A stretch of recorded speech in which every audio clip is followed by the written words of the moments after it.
Football ইতিহাসে কিছু জনপ্রিয় প্লেয়ার যারা হাত দিয়ে গোল করেছে, যেমন 5 নাম্বার হলো কিলিয়ান এমবাপ্পে। 2020 সালে পিএসজির হয়ে তিনি হাত দিয়ে গোল করেন, এটি রেফারি হাতে ধরা খেয়ে যায়, এই জন্য তিনি হলুদ কার্ড খেয়ে যান। এরপরে 4 নম্বরে আছে ক্রিস্টিয়ানো রোনাল্ডো।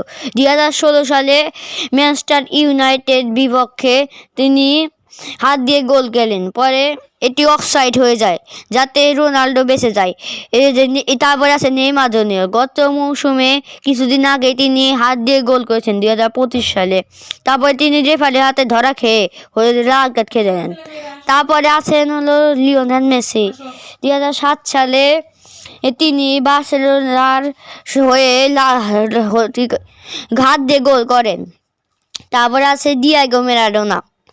2020 বিশ্বকাপে 1986 সালে ইংল্যান্ডের বিপক্ষে হাত দিয়ে গোল করেন।